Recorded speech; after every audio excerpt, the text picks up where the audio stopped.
The Music of Erich Zann by H.P. Lovecraft. I have examined maps of the city with the greatest care, yet have never again found a Rue de Zay. These maps have not been modern maps alone, for I know that names change. I have, on the contrary, delved deeply into all the antiquities of the place, and have personally explored every region of whatever name which could possibly answer to the street I knew as the Rue de Zay. But despite all I have done, it remains a humiliating fact that I cannot find the house, the street, or even the locality where, during the last months of my impoverished life as a student of metaphysics at the university, I heard the music of Erich Zann. That my memory is broken, I do not wonder, for my health, physical and mental, was gravely disturbed throughout the period of my residence in the Rue de Zay, and I recall that I took none of my few acquaintances there. But that I cannot find the place again is both singular and perplexing, for it was within a half-hour's walk of the university, and was distinguished by peculiarities which could hardly be forgotten by anyone who had been there. I have never met a person who has seen the Rue de Zay. The Rue de Zay lay across a dark river, bordered by precipitous brick-bleared windowed warehouses, and spanned by a ponderous bridge of dark stone. It was always shadowy along that river, as if the smoke of neighboring factories shut out the sun perpetually. The river was also odorous, in which evil stenches which I have never smelled elsewhere, and may some day help me to find it, since I should recognize them at once. Beyond the bridge were narrow cobbled streets with rails, and then came the ascent, at first gradual, but incredibly steep as the Rue de Zay was reached. I have never seen another street as narrow and steep as the Rue de Zay. It was almost a cliff, closed to all vehicles, consisting in several places of flights of steps and ending at the top in a lofty ivied wall. Its paving was irregular, sometimes stone slabs, sometimes cobblestones, and sometimes bare earth with struggling greenish-gray vegetation. The houses were tall, peak-roofed, incredibly old, and crazily leaning backward, forward, and sideways. Occasionally, an opposite pair, both leaning forward, almost met across the street like an arch, and certainly they kept most of the light from the ground below. There were a few overhead bridges from house to house across the street. The inhabitants of that street impressed me peculiarly. At first I thought it was because they were all silent and reticent, but later decided it was because they were all very old. I do not know how I came to live on such a street, but I was not myself when I moved there. I had been living in many poor places, always evicted for want of money, until at last I came upon that tottering house in the Rue de Zay, kept by the paralytic Blandot. It was the third house from the top of the street, and by far the tallest of them all. My room was on the fifth story, the only inhabited room there, since the house was almost empty. On the night I arrived, I heard strange music from the peaked garret overhead, and the next day asked old Blandot about it. He told me it was an old German viol player, a strange, dumb man who signed his name as Erich Zann, and played evenings in a cheap theater orchestra, adding that Zann's desire to play in the night after his return from the theater was the reason he had chosen this lofty and isolated garret room, whose single gable window was the only point in the street from which one could look over the terminating wall at the declivity and panorama beyond. Thereafter I heard Zann every night, and although he kept me awake, I was haunted by the weirdness of his music. Knowing little of the art myself, I was yet certain that none of his harmonies had any relation to music I had heard before, and concluded that he was a composer of highly original genius. The longer I listened, the more I was fascinated, until after a week I resolved to make the old man's acquaintance. One night, as he was returning from his work, I intercepted Zann in the hallway and told him that I would like to know him and be with him when he played.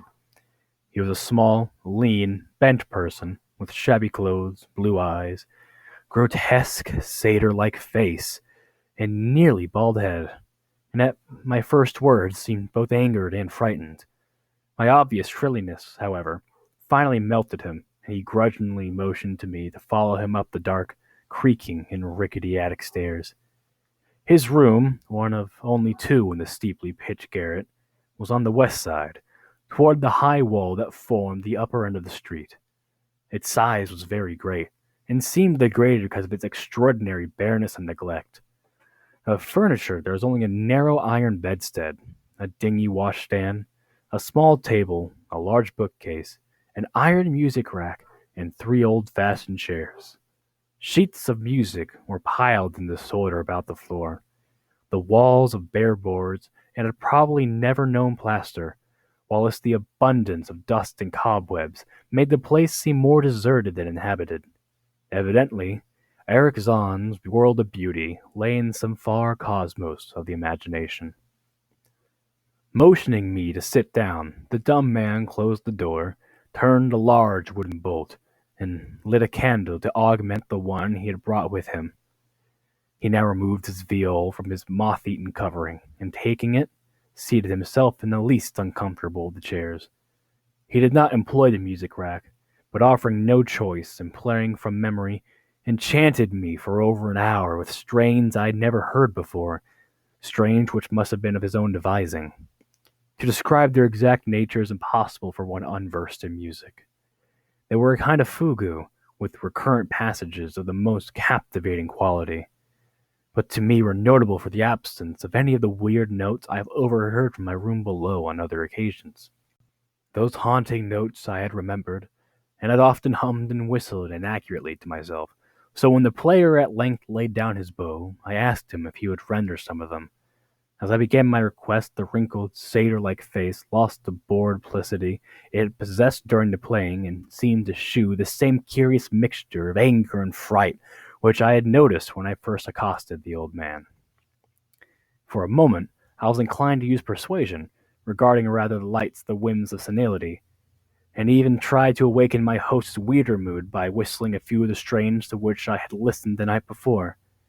But I did not pursue this course for more than a moment, for when the dumb musician recognized the whistled air, his face grew suddenly distorted, with an expression wholly beyond analysis, and his long, cold, bony right hand reached out to stop my mouth and silence the crude imitation. As he did this, he further demonstrated his eccentricity by casting a startled glance toward the lone curtained window, as if fearful some intruder, a glance doubly absurd, since the garret stood high and inaccessible above the adjacent roofs, this window being the only point in the steep street, as the concierge had told me, from which one could see over the wall at the summit. The old man's glance brought Blandot's remark to my mind, and with a certain capriciousness I felt a wish to look out over the wide and dizzying panorama of moonlit roofs and city lights beyond the hilltop, which of all the dwellers in the Rue de Say only this crabbed musician could see. I moved toward the window, and would have drawn aside the nondescript curtains, when with a frightened rage even greater than before, the dumb lodger was upon me again, this time motioning with his head toward the door as he nervously strove to drag me thither with both hands. Now thoroughly disgusted with my host, I ordered him to release me, and told him I would go at once. His clutch relaxed, and as he saw my disgust and offense, his own anger seemed to subside. He tightened his relaxing grip, but this time in a friendly manner, forcing me into a chair, then, with an appearance of wistfulness, crossing me to the littered table, where he wrote many words with a pencil in the labored French of a foreigner. The note which he finally handed me was an appeal for tolerance and forgiveness. Zann said that he was old, lonely, and afflicted with strange fears and nervous disorders connected with his music and with other things.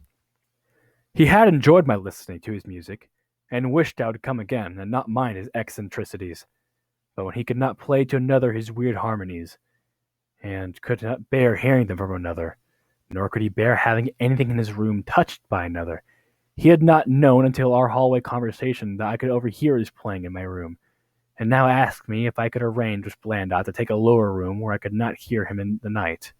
He would, he wrote, defray the difference in rent. As I sat deciphering the execrable French, I felt more lenient toward the old man. He was a victim of physical and nervous suffering, as was I, and my metaphysical studies had taught me kindness. In the silence there came a slight sound from the window. The shutter must have rattled in the night wind, and for some reason, I started almost as violently as Erich Zann. So when I had finished reading, I shook my host by the hand and departed as a friend. The next day, Blandock gave me a more expensive room on the third floor between the apartments of an aged moneylender and the room of a respectable upholsterer. There was no one on the fourth floor. It was not long before I found that Zann's eagerness for my company was not as great as it had seemed while he was persuading me to move down from the fifth story. He did not ask me to call on him, and when I did, he appeared uneasy and played listlessly. It was always at night, and the day he slept and would admit no one. My liking for him did not grow, though the attic room and the weird music seemed to hold an odd fascination for me. I had a curious desire to look out of that window, over the wall and down the unseen slope at the glittering roofs and spires which much lie outspread there. Once I went up to the garret during theater hours when Zann was away, but the door was locked. What I did succeed in doing was to overhear the nocturnal playing of the old man. At first I would tiptoe up to my old fifth floor, then I grew bold enough to climb the last creaking staircase to the peat garret. There in the narrow hall outside the bolted door with the covered keyhole, I often heard sounds which filled me with an indefinable dread. The dread of vague wonder and brooding mystery. It was not that the sounds were hideous, for that they were not, but they held vibrations suggesting nothing on this globe of earth, and that at certain intervals they assumed a symphonic quality which I could hardly conceive as produced by one player. Certainly, Erich Zann was a genius of wild power. As the weeks passed, the playing grew wilder, whilst the old musician acquired increasing haggardness and furtiveness pitiful to behold. He then refused to admit me at any time. The one night I was listening at the door, I heard the shrieking viol swell into a chaotic babble of sound, a pandemonium which would have led me to doubt my own shaking sanity had there not come from behind that barred portal a piteous proof that the horror was real, the awful, inarticulate cry which only a mute can utter, and which rises only in moments of the most terrible fear or anguish. I knocked repeatedly at the door, but received no response.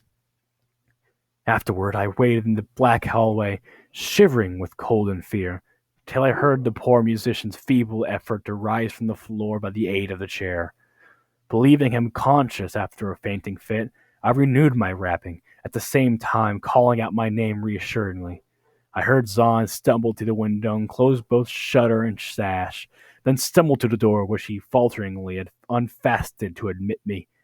This time his delight at having me present was real, for his distorted face gleamed with relief while he clutched at my coat as a child clutches at its mother's skirts. Shaking pathetically, the old man forced me into a chair whilst he sank into another, beside which his viol and bow lay carelessly on the floor. He sat for some time inactive, nodding oddly, but having a paradoxical suggestion of intense and frightened listening. Subsequently, he seemed to be satisfied, and crossing to a chair by the table, wrote a brief note, handed it to me, and returned to the table, where he began to write rapidly and incessantly. The note implored me in the name of mercy, and for the sake of my own curiosity, to wait where I was while he prepared a full account in German of all the marvels and terrors which beset him. I waited, and the dumb man's pencil flew. It was perhaps an hour later, while I still waited, and while the old man's feverishly written sheets still continued to pile up, that I saw Zann start as from the hint of a horrible shock. Unmistakably, he was looking at the curtained window and listening shudderingly. Then I half fancied I heard a sound myself, though it was not a horrible sound, but rather an exquisitely low and infinitely distant musical note, suggesting a player in one of the neighboring houses, or in some abode beyond the lofty wall over which I have never been able to look. Upon Zann, the effect was terrible, for dropping his pencil, suddenly he rose, seized his viol, and commenced to rend the night with the wildest playing I have ever heard from his bow, save when listening at the barred door.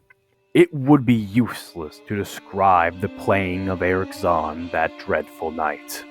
It was more horrible than anything I have ever overheard, because I could now see the expression of his face, and could realize that this time the motive was stark fear.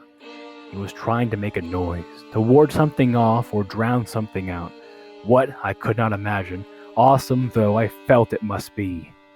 The playing grew fantastic, delirious, and hysterical, yet kept to the last the qualities of supreme genius which I knew the strange old man possessed. I recognized the air. It was a wild Hungarian dance, popular in the theaters, and I reflected for a moment this was the first time I've ever heard Zann play the work of another composer. Louder and louder, wilder and wilder, mounted the shrieking and whining of that desperate viol. The player was dripping with an uncanny perspiration and twisted like a monkey, always looking frantically at the curtained window. In his frenzied trains, I could almost see shattery satyrs and bacchanals dancing and whirring insanely through seething abysses of clouds and smoke and lightning. And then I thought I heard a shriller, steadier note that was not from the viol. A calm, deliberate, purposeful, mocking note from far away in the west. At this juncture, the shutter began to rattle in a howling night wind which had sprung up outside, as if in answer to the mad playing within. Zann's screaming viol now outdid itself, emitting sounds I had never thought a viol could emit. The shutter rattled more loudly, unfastened, and commenced slamming against the window. Then the glass broke shiveringly under the persistent impacts, and the chill wind rushed in, making the candles sputter and rustling the sheets of paper on the table where Zann had begun to write out his horrible secret. I looked at Zann and saw that he was past conscious observation. His blue eyes were bulging, glassy, and sightless, and the frantic playing had become a blind, mechanical, unrecognizable orgy that no pen could even suggest. A sudden gust, stronger than the others, caught up the manuscript and bore it down toward the window. I followed the flying sheets in desperation, but they were gone before I reached the demolished panes.